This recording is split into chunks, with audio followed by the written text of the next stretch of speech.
नमस्कार, स्वागत आहे कार्यक्रम टॅरो माणीमध्ये। मी केतना सेठ सांगणार आहे आपल्याला साप्ताहिक भविष्य वाढदिवसाची माहिती व पॉझिटिव्ह टिप्स नेहमीप्रमाणे। राशी सुरुवात मेष पासून।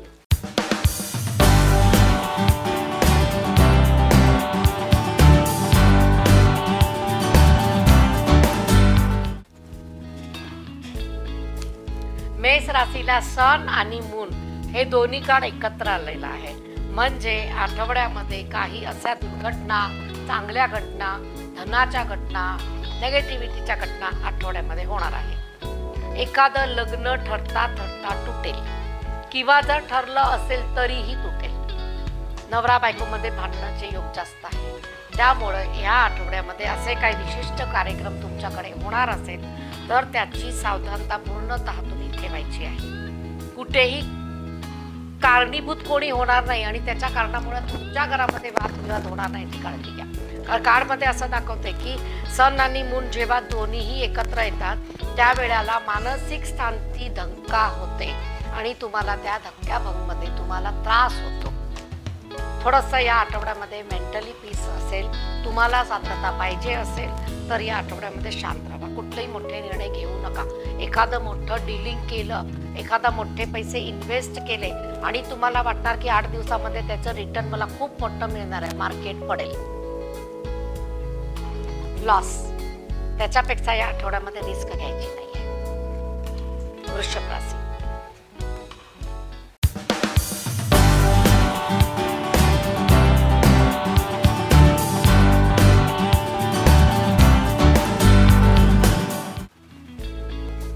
वृषभ राशीला फुल कार्ड खूप टाइम नंतर आलेला आहे। असं दाखवते की अर्थ एलिमेंट आहे, तुम्हाला तुमच्या घरामध्ये वेस्ट दिशेला, म्हणजे तुमच्या घरापासून वेस्ट दिशेला काही कामं करायची असेल, कुठे जायचं असेल, लग्नासाठी प्रस्ताव आणायचे असेल तर त्या दिशेला तुमचा शोध चालू होईल।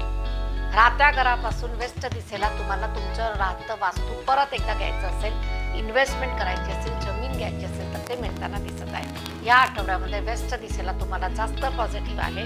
दुसरी गोष्ट, घरामध्ये एखादा पैशाचा बंडल, काही रक्कम किंवा काही नोटा तुमच्याकडनं हरवणार आहे, हे नुकसान आहे। कारण असं दाखवते की मला आठवतच नाही मी कुठं ठेवलं, किल्ली कुठं ठेवली, जो नोटाचे बंडल कुठं ठेवले, पैसे कुठं ठेवले किंवा 4-5 नोटा कुठे गेल्या हे कळणार नाही। म्हणजे या आठवड्यामध्ये लिखाण करा, कुणाला किती वाजता कसे दिले किंवा व्हिडिओ फोटो करा, त्यामुळे तुम्हाला नंतर त्रास होणार नाही। मॅजिशियन कार्डचं म्हणणंच असं आहे की पर्सनॅलिटी डेव्हलपमेंटकडे तुमचं लक्ष चांगलं असू द्या तर तुमचं पर्सनॅलिटी डेव्हलपमेंट होणार आहे आणि ती नक्की करून घ्यायची गरज आहे।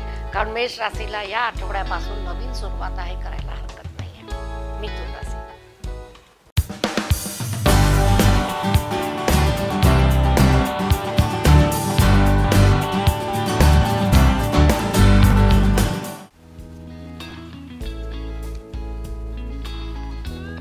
मिथुन राशीला 3 ऑफ वँड्स कार्ड आहे। असं दाखवते की जे काय तुम्ही एक काम केलं दुसऱ्यामध्ये सक्सेस आलं, दुसरं काम केलं त्याला पण सक्सेस आलं, तर आता परत तिसऱ्या कामाकडे कल आहे।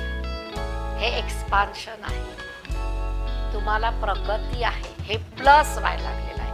मग असं सगळ्या लोकांना होत नाही, पण ज्यांनी असे काही बिझनेस चालू केलेले आहे त्या लोकांना खूप चांगली संधी येणार आहे आणि खूप लोक तुम्हाला शाबासकी देणार आहे की तुम्ही एक स्टेप पायरी चढत आहे आणि ती पॉझिटिव्ह आहे। दुसरी गोष्ट, हरवलेली वस्तू, हरवलेले रिलेशन, हरवलेले पैसे किंवा न देणारे लोक येऊन पैसे देऊन जातील, जे तुमचे खूप दिवस झाले अडकून ठेवलेले। या आठवड्यामध्ये तुम्ही राहिलेले पैसे उधारी वसूल करू शकता आणि कुणाला उसने दिले असेल तर त्याच्याकडनं ते परत घेऊ शकता। या आठवड्यामध्ये मिळण्याचा योग आहे आणि ज्यांना घरापासून लांब जाऊन सुखाचा कंटाळा आलेला आहे त्या लोकांनी 8 दिवस घरापासून लांब जाऊन कुठेही फिरलं तर चालेल।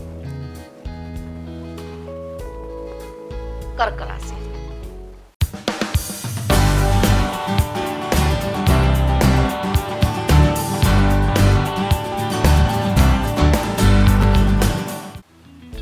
कर्क राशीला कर्क राशीचंच कार्ड आहे, नेगेटिव्हिटी वाढलेली आहे आणि असं दाखवते की झोप उडालेली आहे। मग ह्याच्यामध्ये पॅरेंट्सला रिलेटेड कार्ड आहे की वडिलांची आणि आईची झोप उडालेली आहे, भावाची झोप उडालेली आहे, गरोदर आहे स्त्री आणि तिची तब्येत बरोबर नाहीये, तर पण घराच्या फॅमिलीची झोप उडालेली आहे आणि काही पैसे तुमचे असे अडकलेले आहे की निघता निघत नाही आणि पाहिजे तेव्हा मिळत नाही. बहुतेक ही गोष्ट तर सगळ्याच्या घरातच आहे. त्यामुळे या आठवड्यामध्ये संत गतीनं तुम्ही तुमचे दिवस पसार करा. एक आठवडा आहे, निघून जाईल, परंतु त्याच्यासाठी वाद विवाद स्ट्रेस घेणं हे टाळायचं आहे. स्ट्रेस तर अजिबात घ्यायचं नाही, डोकेदुखी तुम्हालाच होणार आहे. मून कार्ड असंच म्हणतं, न कळत एखादा आजारपण, डायबिटीस किंवा न कळत मेंदूचा त्रास तुम्हाला होऊ शकतो. स्टेबल राहा. सिंह राशी.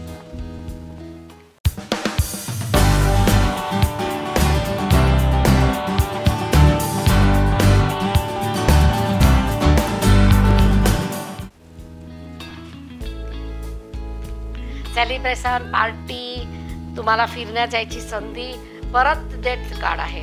म्हणजे आकस्मिक तुमचे प्लान्स होणार. प्लान्समध्ये जर तुम्ही खरे उतरला, पैसे वेळेवर भरले, समोरच्या लोकांना फटाफट पैसे दिले, तर तुमचा तो प्लान सक्सेसफुल होणार. 2 ते 4 दिवसानंतर विचार करून सांगितलं तर ते प्लॅनमध्ये तुम्ही नाही आहे, तुम्हाला निराशा पदरी पडेल. जर जायचंच आहे, फॅमिलीला घेऊनच जायचं आहे, प्लॅनिंग केलेलं आहे, तर त्वरित करा. प्रत्येक जण घरात नसते असं नाही. वॅकेशन आहे, काही ना काही फिरायची सोय असते, मुलाबाळांना फिरवायचं असतं, तर तुम्ही जाऊ शकता, पण विदाऊट प्लॅनिंग नाही. दुसरी गोष्ट, death card earth element card आहे असं दाखवते. खूप लोक आजारी आहे, ॲक्सिडेंटल डेथ आहे, त्या लोकांच्या घरामध्ये परत काही नेगेटिव्हिटी येऊ शकते. एखादी व्यक्तीला परत मोठी दुर्घटना होऊ शकते. मग रात्रीचा प्रवास टाळावा, खूप गर्दीच्या ठिकाणी जाऊ नये, वेळेवर जेवावे आणि पाणी प्यावे, ज्याच्यामुळे हेल्थ बिघडणार नाही. एवढी काळजी या आठवड्यामध्ये सिंह राशीच्या लोकांनी घ्यायची आहे. कन्या राशी.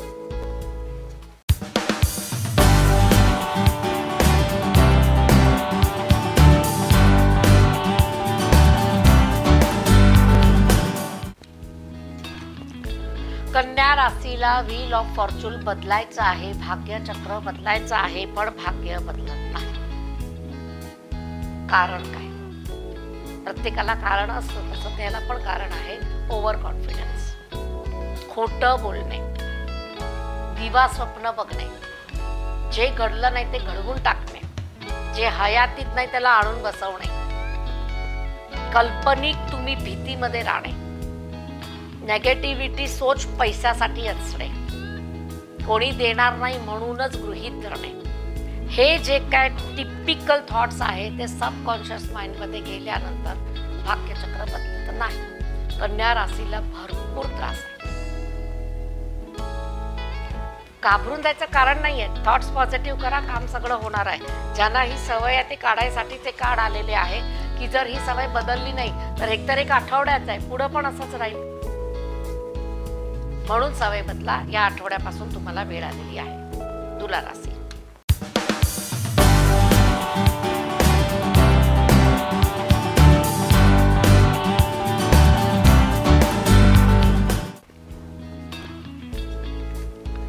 तुला राशीला आपल्या घरामध्ये काही ना काही दुरुस्ती करायची वेळ आलेली आहे आणि असं वाटतं की एक्स्ट्रा इन्कम, एक्स्ट्रा मनी आणि काही माणसाची मदत पाहिजे आहे.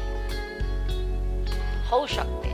एखादी स्त्री आहे, एखादी गरजू मुली आहे, एकटे राहतात, काही त्यांना झोपायला सोय नाही, खायला सोय नाही, बेड नाही, बाथरूम नाही आणि आई वडिलांच्या साठी आणि करिअरसाठी कशा पण अवस्थेमध्ये राहत आहे. तुम्ही बघा, बाहेरगावी गेलेले मुलं आई वडिलांना सांगत पण नाही की आमचे हाल काय आहे. त्यांना असंच सांगतात की आम्ही बरोबर आहे, पण ॲक्च्युली ते नसतात.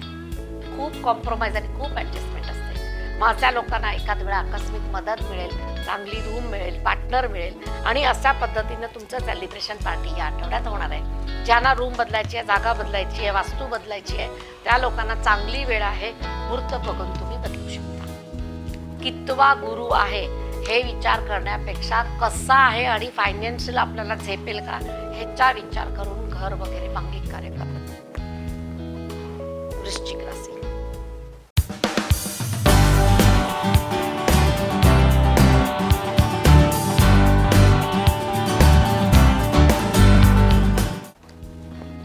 वृश्चिक राशीला मांगलिक कार्य झालेलं आहे, पण त्याच्यानंतर वादविवाद चालू आहे. जेवढा हौसेनं तुम्ही लग्न करता, जितके पैसे उडवता, जितक्या लोकांना मिरवता, we are something, destination wedding, आणि त्याच्यानंतर नवरा बायको 2 दिवसात तू खर्च डोक्यावर पडणार आहे. त्यामुळे या आठवड्यामध्ये असं काही तुम्ही प्लॅनिंग करणार असाल की लग्न ठरलंय, आपण खूप पैसा उडवूया, खूप लोकांना दाखवूया की आमच्यासारखं कोण नाही, तर नंतर पण तुमच्यासारखं कोण नसेल, कारण लोक मूर्खात काढणार. नवरा आणि नवरीला एकामेकाला समजून द्या, साध्या पद्धतीनं विवाह करा, पैसे वाचवा. आणि इथं मला जोडप्यामध्ये त्रास होताना दिसत आहे, ज्यांचं नुकतं लग्न झालेलं आहे. सहनशक्ती वाढवायला मुलींना शिकवा, हे गरजेचं आहे. किती त्रास असेल तर ऍडजस्टमेंट करायला शिकवा. लगेच 1 महिन्यात, 15 दिवसात, 4 दिवसात माहेर आठवण यायला नको. धनुराशी.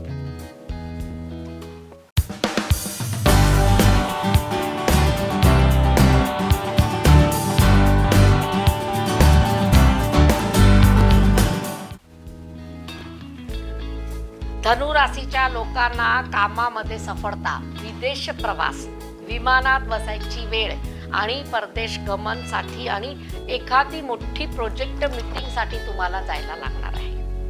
काही ना काही लोकांना नवीन सुरुवात तशी पण होईल की तुम्ही तुमच्या वास्तूमध्ये एक नवीन दिशा दाखवू शकता. काही लोकांना असं पण जाणवेल की आपले हेल्थ जे बरोबर नव्हतं ते आता बरोबर व्हायला लागले आपोआप.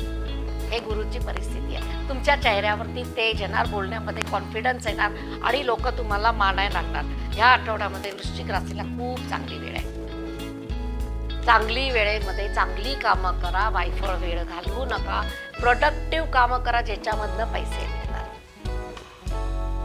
मकर राशी.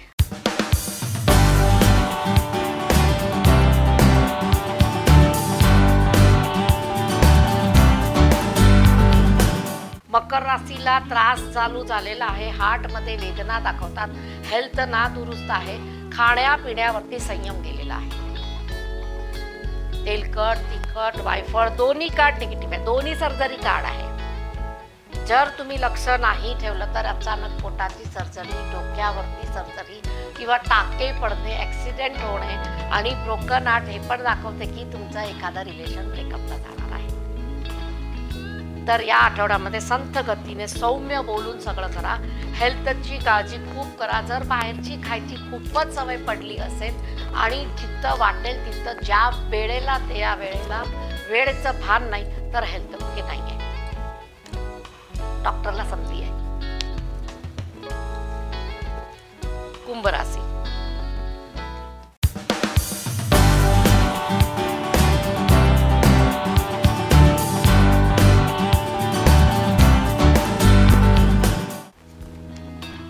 कुंभ राशीला आपलं वास्तूचं स्वप्न पूर्ण होताना दिसत आहे. चांगली गोष्ट आहे. वास्तूमध्ये मांगलिक कार्य होताना दिसत आहे, पूजन होताना दिसत आहे आणि काही लोकांकडनं तुम्हाला फार मोठी बक्षीस आणि मान सन्मान मिळत आहे.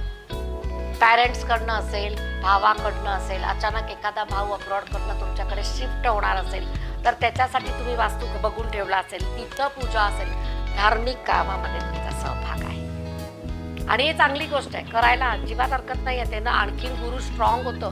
जेवढं तुम्ही या वर्षभरामध्ये धर्मकर्म करणार आहे तेवढा गुरु स्ट्रॉंग होणार, पॉझिटिव्ह रिझल्ट देणार आहे. आठवडा पॉझिटिव्ह आहे. एवढंच आहे की तुमच्याकडनं मोठी रक्कम कुणाची इकडचं तिकडं फिरवताना गाळ होणार नाही ह्याची काळजी घ्या. रिस्क घेऊ नका की हा तुमचे एवढे पैसे मी तिथं पोचवून येतो, ऑन द वेच आहे. नो, त्यांचं त्यांना सोडा. तुम्ही मधी पडतला तर तुम्ही अडकणार.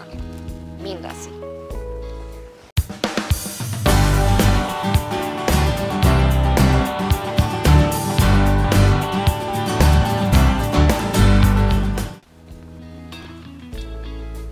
मीन राशीला sun card, wedding card, world card, त्यामध्ये खूप एनर्जी कार्ड आहे. असे दाखवतात की तुमच्या स्वप्नाला पंख लागणार आहे, पंखपूर्ती होणार आहे आणि तुमचे स्वप्नाला जे दिशा पाहिजे होती ती आता दिशा मिळणार आहे. मग हे कोणासाठी आहे तर मुला मुलींसाठी. आता थोड्या दिवसात रिझल्ट लागेल. रिझल्ट लागल्यानंतर तुम्हाला कुठल्या देशाला, कुठल्या गावाला, कुठल्या सिटीला, कुठलं कॉलेज, हे सगळं चौकशी आतापासून करून घ्यायची आहे. फॉर्म्स रेडी ठेवा. कसे भरायचे पॅटर्न समजून घ्या. त्या दिवशी जमणार नाही, आत्तापासून प्रॅक्टिस करून घ्या. फॉर्म्स आले तर कसे येणारी, कशी पॅटर्न असणार आहे.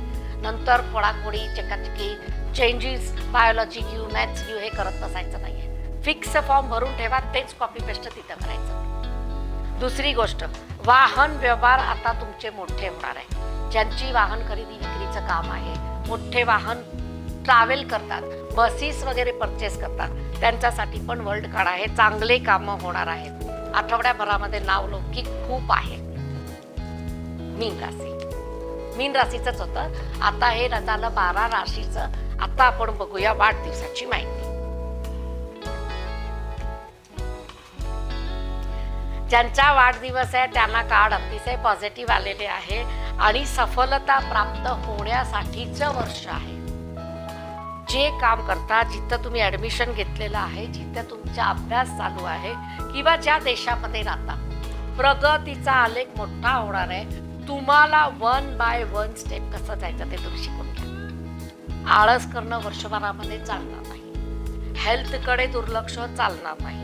जिम, व्यायाम, योगा, प्राणायाम, ध्यान, धारणा, साधना, समाधी, मंत्र, उपासना करावी लागेल.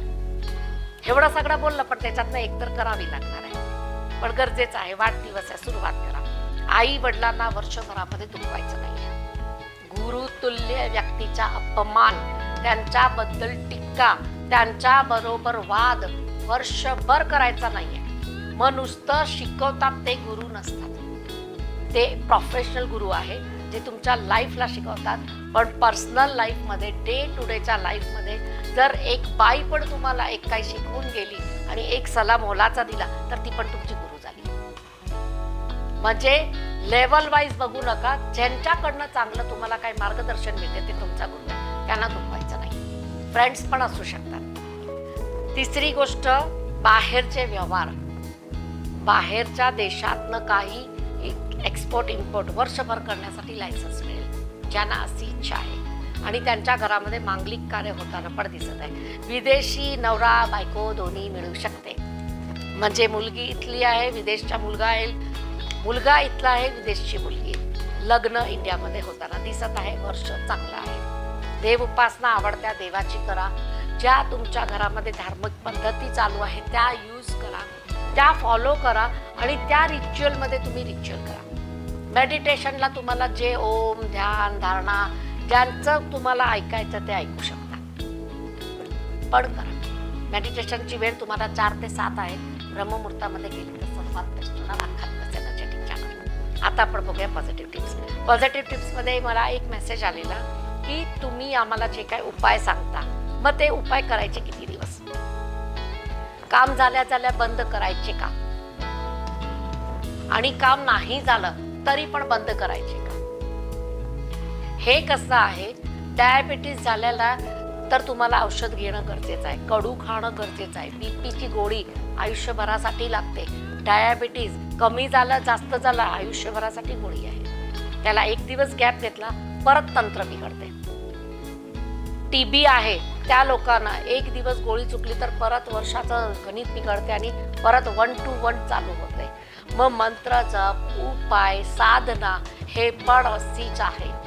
असं नाही आहे की आज तुम्ही शुक्राला स्ट्रॉंग करायचे उपाय केले, 4 गाईला 4 केळे घालून आले, 4 चपाती 4 दिवस दिली आणि तुम्ही म्हणाला की मला घर, गाडी, बंगला पाहिजे, तर होणार नाही.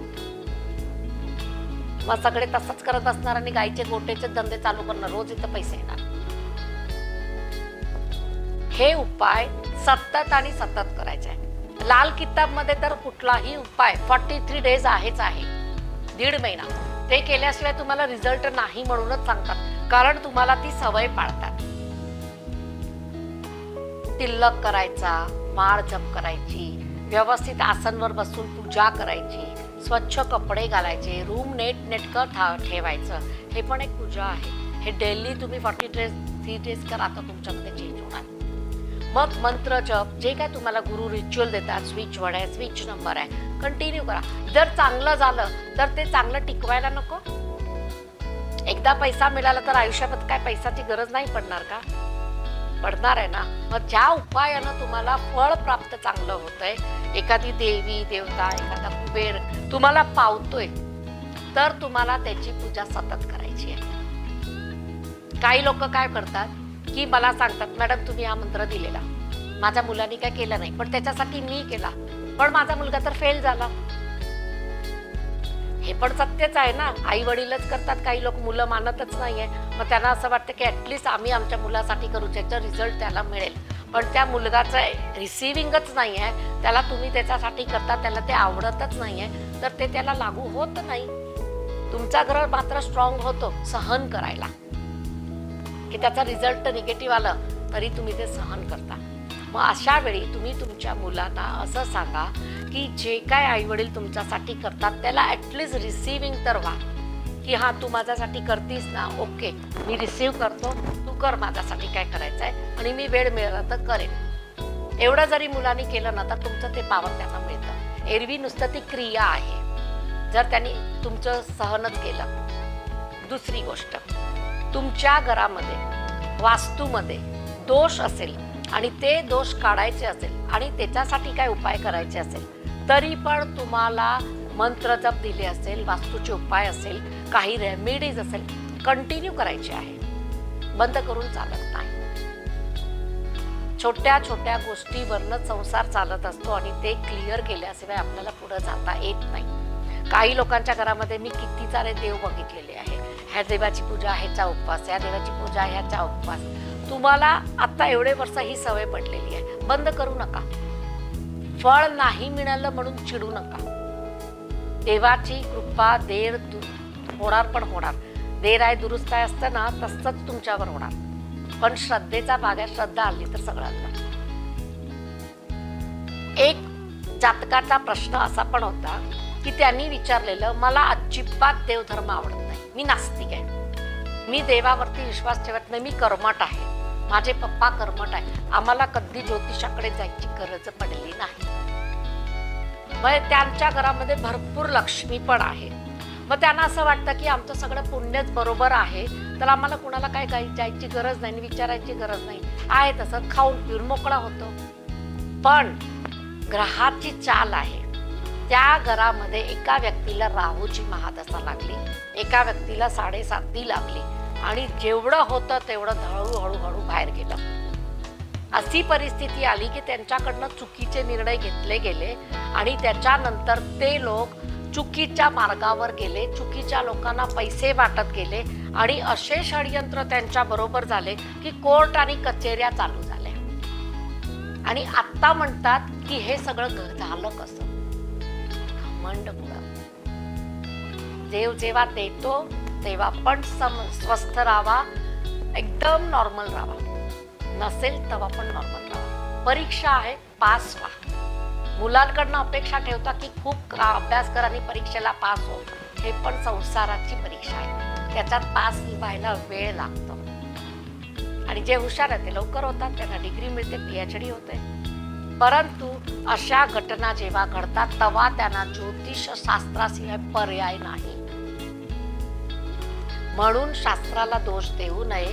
जे काय नियम देवानी बनवलेले आहे, कुलाचार आहे, धर्माचार आहे, संस्कार आहे, पाळायचे. वादविवादच नको. देवानी काय म्हटले क्लिअर झालं असेल ज्यांनी प्रश्न विचारलेला आहे. आणि हे जागृतिक प्रश्न आहे की लोकांना कळू दे. आणि मुलं हट्टी आहे, मानत नाही आहे, त्यांना आई वडिलांनी देवदेव केलेलं खपत नाही. किती नवरे बघितले बायकोनी देवपूजा केलेलं परवडत नाही. पण तुम्हाला माहिती आहे, जेव्हा बायका देवपूजा करतात सकाळी संध्याकाळी, ती तेवढी 10 मिनिटाची त्यांची भक्ती अख्खं घर प्रोटेक्शनला जातं. किती दुर्घटना आपल्या आयुष्यात होणार होत्या, ते छोट्या छोट्या गोष्टीवरनं बाहेर पडतात. काच तुटतंय, काहीतरी घडी तुटतंय, तुमच्या घरामध्ये एखादं दूध उत्तूला जातंय किंवा चहा उत्तूला जातंय, हे सगळे सिम्पटम्स आहेत. त्याच्यामधनं तुम्हाला कळते की आपल्या घरातली दुर्घटना वाचलेली आहे. तर तुम्ही त्यांची पूजेला कोणी आडवे येऊ नका. पूजा आहे, मानसिक शांती आहे, आणि ते त्यांचं मेडिटेशन आहे. त्यांना ओंकार करायला येत नाही, प्राणायाम करायला येत नाही, देवजन्म तिची मेडिटेशन आहे. तर त्यांचा आता निकाल व्यवस्थित त्यांना समजला असेल की आपण काय चूक केली आणि का आपली परिस्थिती अशी बदलली. आणि ज्योतिषशास्त्र किंवा कुठलंही शास्त्र त्याचं मार्गदर्शन आपल्याला घ्यायला का गरज आहे. ठीक आहे, तर प्रतीक्षा करा एकनाथ सेठची कार्यक्रम टॅरोवाणीमध्ये नेक्स्ट शनिवारपर्यंत. नमस्कार.